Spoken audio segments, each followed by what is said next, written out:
رحم الله ومن قرأ الفاتحة.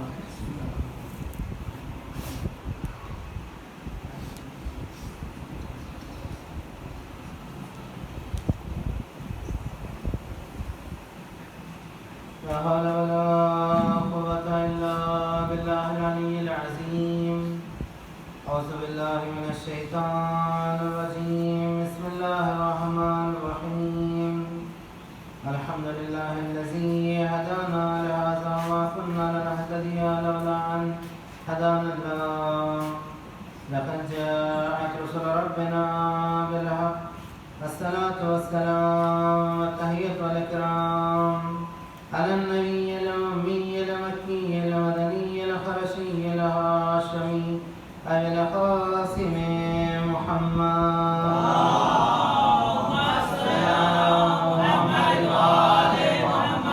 وعلى أهل بيته الطيبين الطاهرين المعصومين المظلومين ولعنة الله على أعدائهم أجمعين.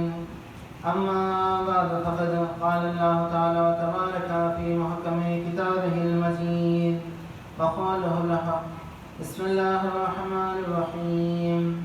قد أفلح المؤمنون الذين هم في صلاتهم خاشعون. صلوات پڑھیں محمد.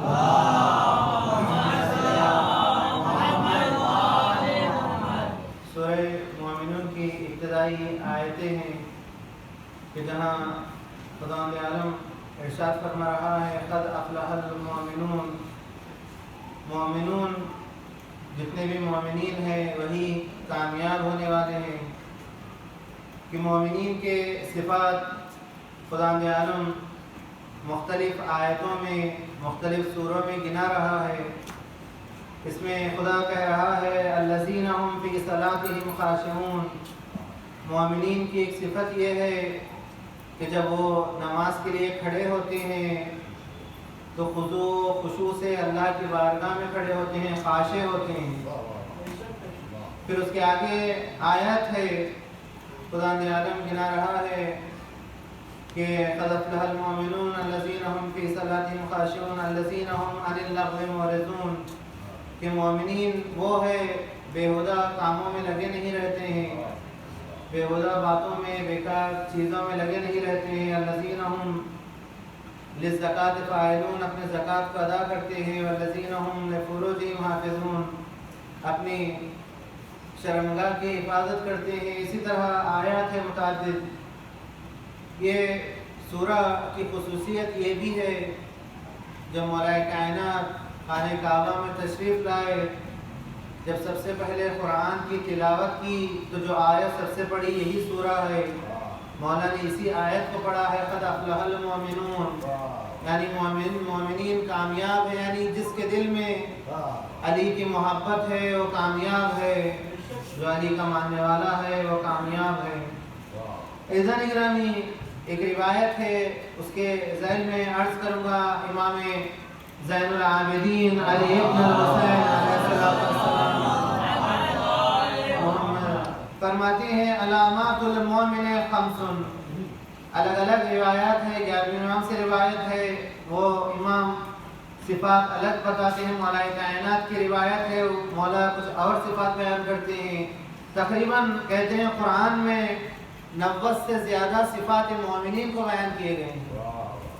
تو لہذا فرماتے ہیں کہ علامات المومن خمس. پہلی کہ مومن کو پہچاننا ہے, کس طرح مومن کی پہچان ہو. مثلا آپ مومن ہیں, میں مومن ہوں, وہ مومن ہے, یہ مومن ہے. بعض اوقات لوگوں کے نام بھی مومن ہوتے ہیں, تو ہم کیسے پہچانے کہ یہ مومن ہے. امام کہتے ہیں 5 جگہوں پر ان کا امتحان لو.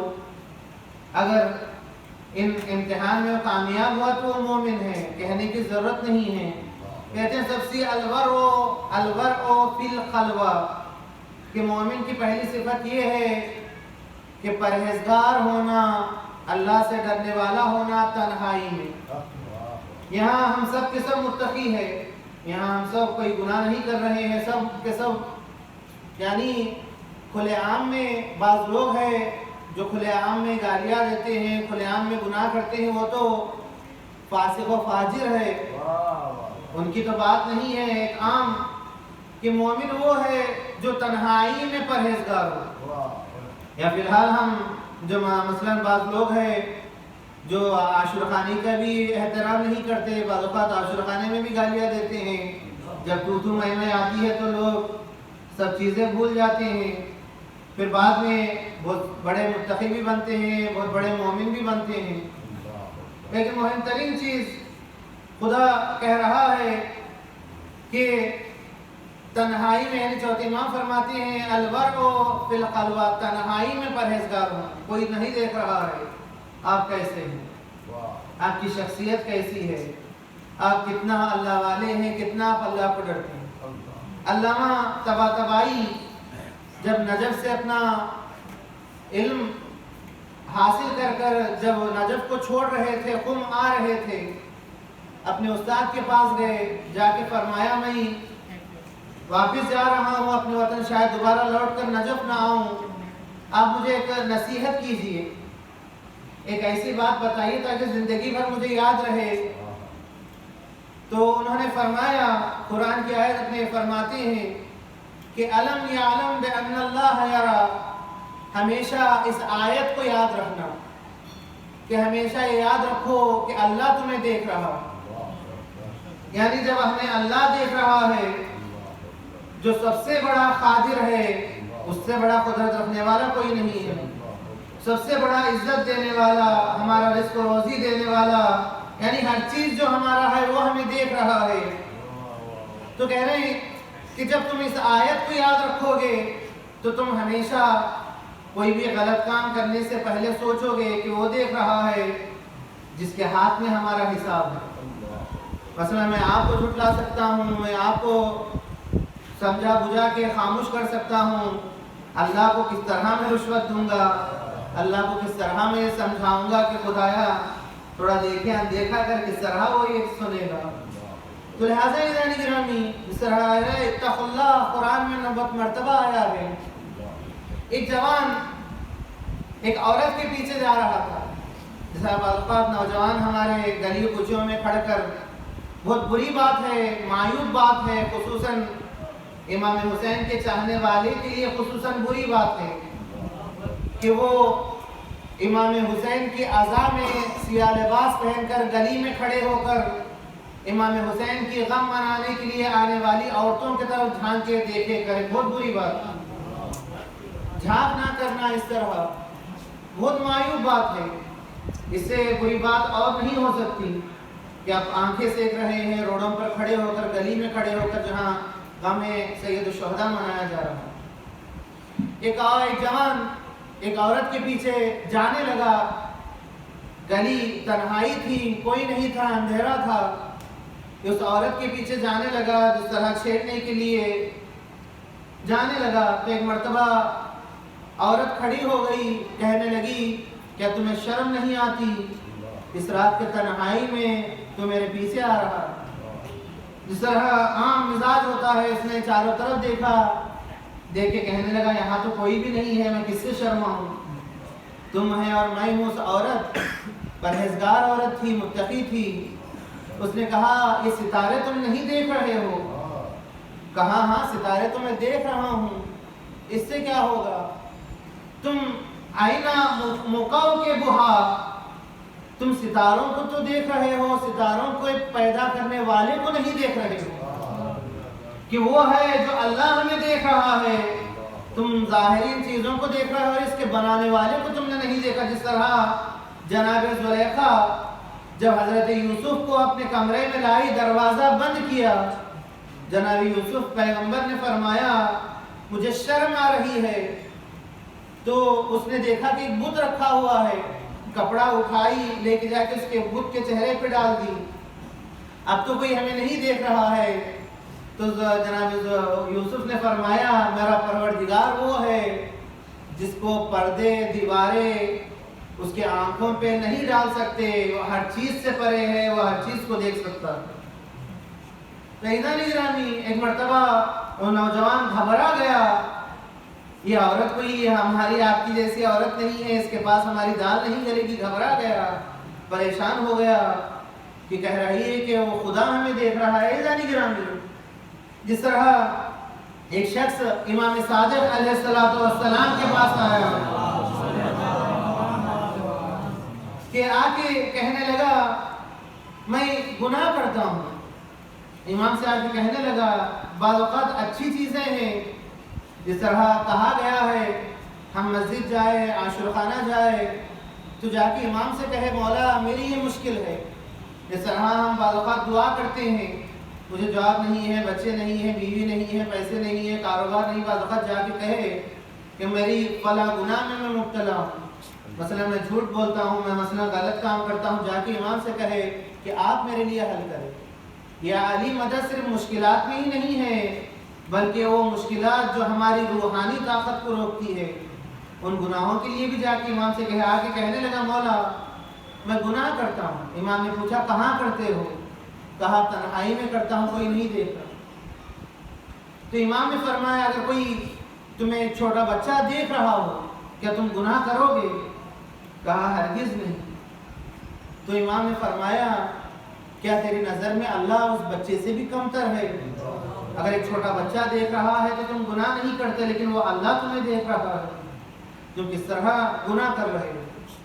تو عزیزان گرامی، انسان غور و فکر کرے، ہمیشہ ذہن میں رکھے کوئی ہے جو ہمیں دیکھ رہا ہے، کوئی ہے، کیونکہ اگر اللہ کی ذات نہ ہوتی ایک لمحے کے لیے ہم اپنی جگہ پہ نہ ہوتے.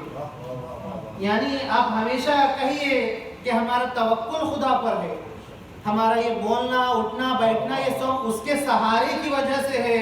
وہ صرف ایک لمحے کے لیے اپنا سہارا ہٹا لے، یہ ذہن کام کرنا بند ہو جائے گا، یہ بدن کام کرنا بند ہو جائے گا، ساری دنیا.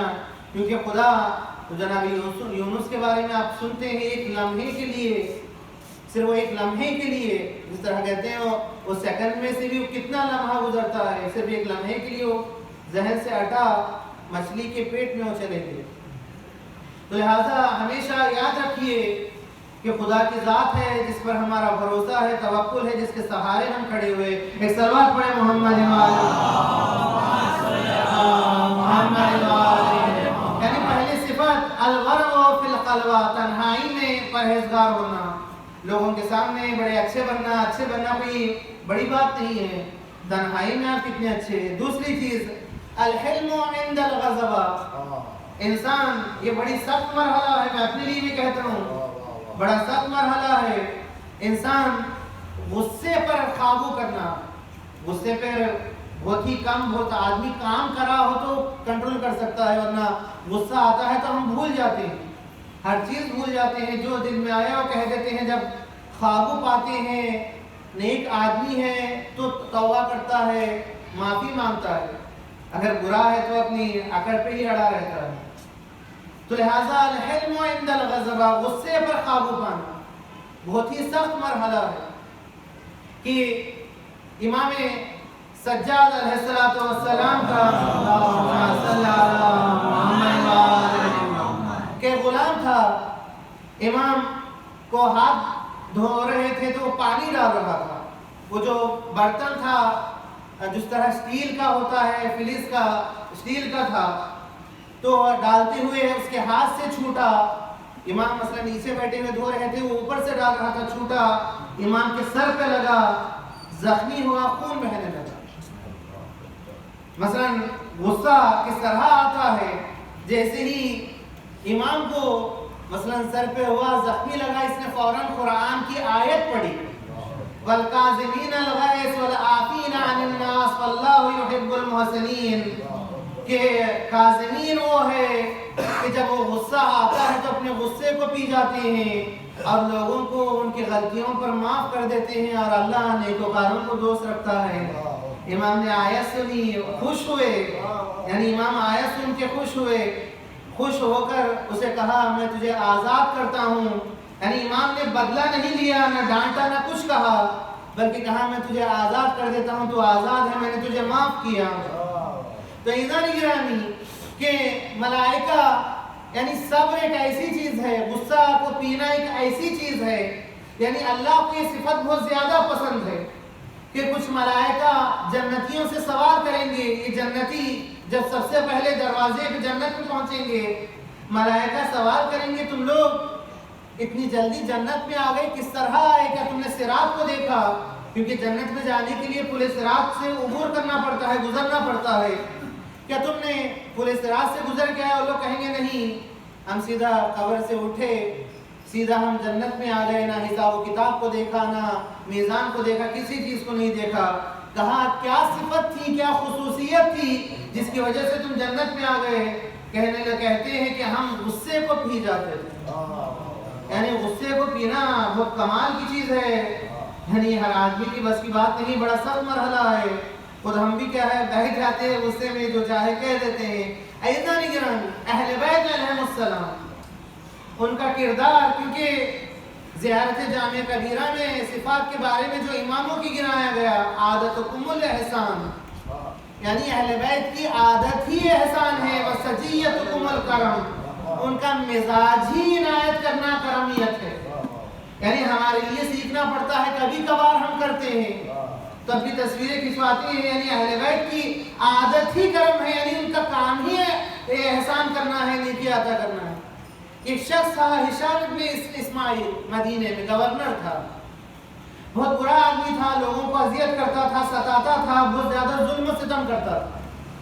جب ولید ابن عبد الملک اس کو نکال دیا، گورنر سے نکال دیا، تو سارے لوگ جمع ہوئے، اس کو پکڑے، ایک درخت سے باندھ دیا، کوئی چپل سے مارتا، کوئی لاٹھی لے کر مارتا، کوئی لکڑی لے کر مارتا، کوئی پتھر سے مارتا، جو جس کے دل میں آتا اس سے کیا ہے اپنا بھڑاس نکالتے، تو نے ہمیں ستایا ہے کہتے۔ جب چوتھے امام آئے تو اس نے دیکھا کہ میں تو سب لوگوں کو جتنا ستایا ہے وہ اکیلے امام کو میں نے ستایا، اب امام مجھ سے کس طرح بدلا لیں گے، امام مجھ سے کیا کریں گے؟ امام آئے، لوگوں کو ہٹایا، اس کے خون کو صاف کیا، اس کے خون کو صاف کیا، اس کے رسیوں کو کھولا، امام ایک خط لکھے، ولید کو ایک خط لکھے، لکھ کے کہنے لگے اگر تجھے سزا دینی ہے تجھے اسے اپنے پاس بلا، پھر اس کو سزا دے، تو یہاں اس طرح اس کو مت چھوڑ۔ یہ کہہ کر امام نے اس کو خط لکھ کر اس کے ہمراہ اس کو واپس کیا شام کے لیے۔ یعنی امام کا یہ اخلاق، یعنی امام اس طرح ظلم کے بھی قائل نہیں ہے، بیجا اس کو ستانے کی بھی قائل نہیں، امام کو اذیت کیا۔ جس طرح ایک شخص امام کے پاس آیا، اس طرح بعض اوقات ہمارے پاس آ کے کہتے ہیں، ایک شخص امام کے پاس آیا، آ کے کہنے لگا مولا فلاں شخص آپ کی شان میں اس طرح کہہ رہا تھا، آپ کو گالیاں دے رہا تھا، آپ کو برا بھلا کہہ رہا تھا۔ اس طرح بعض اوقات آ کے کہتے ہیں کہ بھائی آپ کے لیے وہ فلاں شخص اس طرح کہہ رہا تھا، بعض اوقات کہا گیا منع کیا گیا ہے، اگر کسی نے کسی کے تعلق سے بھی کہا ہے تو تمہیں حق نہیں ہے جا کے اسے سناؤ، اگر ہم سنائیں گے تو یہ چغل خوری ہوگی، کیونکہ اس کے بعد تو اس کو سنا کے پھر ہم آ کے دوسرے کو سنا رہے ہیں۔ تو لہٰذا امام کو جب سنایا گیا، امام نے کہا سورہ قلم کی 10ویں اور 11ویں آیت کو کبھی پڑھیے گا، ترجمہ پڑھیے گا، خدا 9 لوگوں سے بیزار ہے، 9 لوگوں کی اس میں ذکر کیا ہے، کہتا ہے یہ 9 لوگوں سے بیزار ہے، ابھی نہیں سنا گا، وقت نہیں ہے۔ تو امام سنے جب کہ امام نے فرمایا ایسا، اچھا ایسا ہے، چلو ابھی میں اس کو جا کے اس کی خبر لیتا ہوں، اس نے کس طرح میرے شان میں برا بلا کہا۔ اس شخص کو لے کے گئے، اس کے گھر پہ پہنچے تو 3-4 لوگ اور آ گئے، امام کیا کرنے والے ہیں، کس طرح اس کا جواب دیں گے، اس کا دروازہ کھٹکھٹایا۔ جب وہ باہر آیا تو امام نے فرمایا ایھا المتکلم قلت فی ما قلت ان کنت صادقا نستغفر اللہ، اے شخص جو میرے شان میں میرے بارے میں کہنے والے، جو کچھ تو نے میرے بارے میں کہا ہے وہ کہا ہے، اگر وہ سچ ہے، میرے اندر وہ چیز پائی جاتی ہے، برائی میرے اندر ہے، تو میں اللہ سے توبہ کرتا ہوں کہ اللہ مجھے معاف کرے، میرے خطاؤں کو، غلطیوں کو معاف کرے۔ اگر وہ چیز جو تو نے کہا ہے میرے اندر نہیں ہے تو میں تجھے معاف کرتا ہوں، خدا تجھے معاف کرے، تجھے ہدایت کرے۔ یعنی کتنی بہترین چیز ہے، کتنا بہترین طریقہ ہے، دیکھنے والے سارے لوگ تعجب کرنے لگے، ہم تو سمجھ رہے تھے لڑی جھگڑا ہوگا، یہاں تو امام کس قدر بہترین انداز سے اسے سمجھا رہے ہیں۔ اگر غلطی تیری ہے تو خدا تجھے معاف کرے گا، اگر غلطی میری ہے تو اللہ مجھے معاف کرے۔ سلوات پڑھے محمد جلدی سے اہتمام کر رہا ہوں. تیسری چیز الصدقۃ فی القلہ، یعنی صدقہ دینا چاہے اپنے پاس ہو یا نہ ہو. بعض اوقات غریب لوگ ہیں، زندگی گزار رہے ہیں، مثلا 5-10 ہزار کما رہے ہیں، اسی میں سے 100-200 روپے نکال کر رہا ہے، خدا میں خرچ کر رہے ہیں. یعنی کہتے ہیں یہ مومن کی صفت ہے الصدقۃ فی القلہ. یعنی ہمیشہ یہی نہیں کہا گیا ہے پیسہ ہو تو ہی خرچ کرنا. اس طرح بعض اوقات کہتے بھی ہیں جملے، خرچ کرنے کے لیے دل چاہیے، پیسوں کی معیار نہیں ہے. یعنی خرچ کرنے کے لیے دل کی درکار ہے. جس کے پاس دل ہے وہی خرچ کر سکتا. ایک آدمی کے پاس لاکھوں کروڑوں روپے ہوتے ہیں تب بھی وہ خرچ نہیں پاتا. ایک آدمی غریب ہوتا ہے تب بھی وہ لوگوں کی مدد کر رہا ہو. تو لہٰذا الصدقۃ فی القلہ، اپنی نداری میں بھی، نہ ہونے پر بھی وہ لوگوں کی مدد کرے. مولا کائنات کا مشہور واقعہ، جب ایک فقیر آیا پیغمبر کی خدمت میں، سب لوگوں نے کہا کہ نہیں ہے ہمارے پاس کچھ بھی دینے کے لیے، تو مولا کائنات اپنے گھر لے کے گئے. مولا کائنات کے گھر میں بھی کچھ نہیں تھا. ظاہری حوالے سے کہا ایک روٹی کا ٹکڑا تھا جو امام حسن کا حصہ تھا. امام نے فرمایا اچھا ٹھیک ہے، آج ہمارا بچہ بھوکا رہے گا، ہم اسے کھانا کھلائیں. کھانا لایا گیا. پھر امام جو اس کے ساتھ بیٹھنا ہے، امام کے سامنے خالی برتن لا کے رکھا گیا. مولا نے جناب سیدہ سے کہا اے فاطمہ، اس چراغ کو یہاں سے لے کے چلے جاؤ، چراغ کو خاموش کر دو. جناب سیدہ چراغ کو خاموش کر گئے تو لے کے گئے. اس کے سامنے رکھا گیا. مولا کے سامنے خالی برتن رکھا ہوا، مولا اس کو اٹھا رہے تھے، ایسے ہی چبا رہے تھے، یعنی دکھاوا کر رہے تھے، کیونکہ اندھیرے میں اسے پتا نہیں تھا کہ امام کھا رہے ہیں. جب وہ کھا کے جب وہ اس کا تمام ہوا تو جب جناب سیدہ چراغ لے کر تو دیکھا جب دونوں کے برتن خالی ہے تو سمجھ رہا تھا امام بھی کھا چکے. امام جب صبح ہوئی پیغمبر کے پاس پہنچے تو پیغمبر مسکراتے ہوئے آئے، کہنے لگے علی آپ نے کل رات کیا کر دیا؟ کہا یا رسول اللہ کیا ہوا؟ جبریل آیت لے کر آئے ہیں کہ وہ لوگ یؤثرون علی انفسہم ولو کان بہ خصاصہ، خود کو ضرورت ہوتے ہوئے بھی دوسروں کے لیے ایثار کرتے ہیں، دوسروں کے لیے اپنی چیزوں کو قربان کرتے ہیں. تو لہذا داری نداری میں بھی، ہونے نہ ہونے پر بھی جو خرچ کرتے ہیں ایک مومن کی صفت میں سے. چوتھی چیز الصدق عند الخوف، یعنی سچائی، چاہے اس میں ہمارا نقصان ہی کیوں نہ ہو، ہمارا معاملہ خراب ہوتا ہی کیوں نہ ہو، تب بھی انسان کا سچ کہنا. کیونکہ بعض اوقات ہم لوگوں سے کہتے ہیں سچ کہو سچ کہو، جب خود کا مرحلہ آتا ہے، خود کی بات آتی ہے تو پھر ہم، یعنی جب ہماری بات آتی ہے تو سامنے والے سے کہتے ہیں سچ کہو سچ کہو.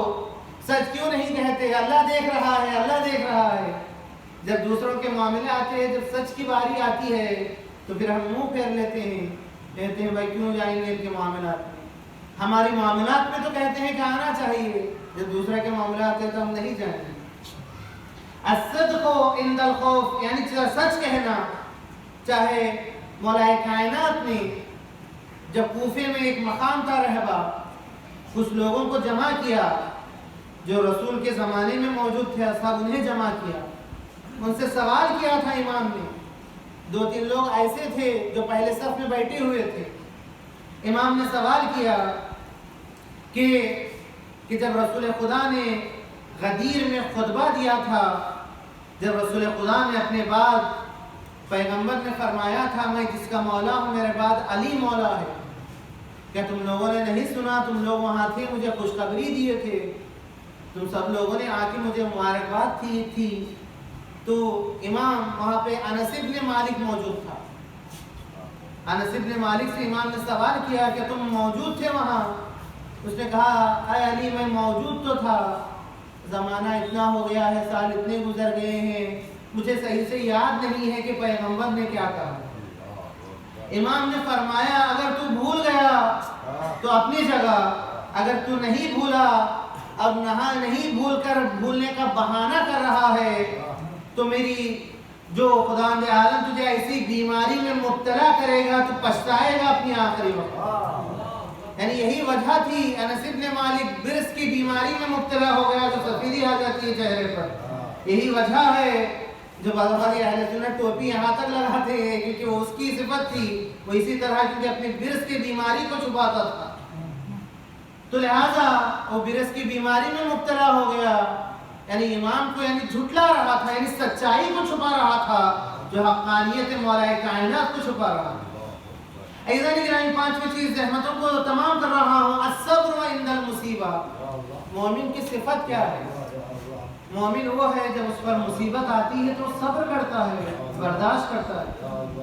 روڈوں پر آنا، چیخنا پکارنا ایک مومن کا شیوا نہیں ہے، یا یہ کہنا کہ خدایا میں ہی دکھا کیا میں ہی ہوں جس میں مصیبت کو نازل کر رہا ہے، شکوہ شکایت کرنا مومن کی صفات میں سے نہیں ہے۔ الصبر عند المصیبہ، یہ صفت کس طرح امام حسین کے ذات میں موج کر رہی ہے، کس طرح امام حسین صبر کا وہ معیار دکھا رہے ہیں، کائنات میں کوئی اس طرح صبر نہیں کر سکتا۔ جوان بیٹے کے لاشیں لا رہے ہیں، کبھی بھتیجوں کے لاشیں لا رہے ہیں، کبھی بھانجے کے لاشیں لا رہے ہیں، کبھی جوان بھائی کا لاشا اٹھا رہے ہیں، کبھی جان سے زیادہ پیارے اصحاب کے لاشیں اٹھا رہے ہیں، دوستوں کے لاشیں اٹھا رہے ہیں، صبر نشان دے رہے ہیں۔ ایک موقع ایسا بھی ہے جہاں جب علی اصغر کے گلے پہ تیر لگ رہی ہے، امام مظلوم کربلا کبھی آگے بڑھ رہے ہیں، کبھی پیچھے ہٹ رہے ہیں، کہتے جا رہے ہیں انا للہ و انا الیہ راجعون، رضم بقضائہ و تسلیما لامرہ۔ اے خدایا میں تیری رضا پہ راضی ہوں، میں تیرے صبر پر میں صبر کر رہا ہوں جتنی بھی مصیبتیں آئے۔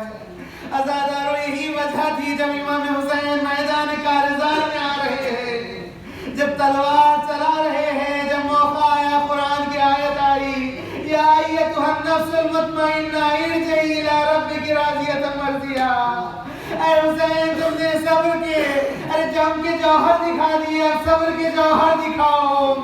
امام حسین نے اپنی تلوار کو نیام میں رکھا، ارے بھاگی ہوئی فوج لوٹ آئی، کوئی تلوار مار رہا ہے، کوئی نیزہ مار رہا ہے، ارے رسول کے نوازے پر کوئی پتھر برسا رہا ہے۔ 3 دن کا بھوکا پیاسا امام فاطمہ کے لبتے جگر زمین کربلا پہ آ رہے ہیں، کیا دیکھا شمر مرون کند خنجر لیے سینے پہ سوار ہو رہا ہے، اے زینب کبریٰ دور سے دیکھ کے بیعت کر رہی ہے، اے عمر ساتھ تو دیکھ رہا ہے، میرا مال آیا ذبح ہو رہا ہے۔ الا لعنۃ اللہ علی القوم الظالمین، سيعلم الذين ظلموا أي منقلب ينقلبون۔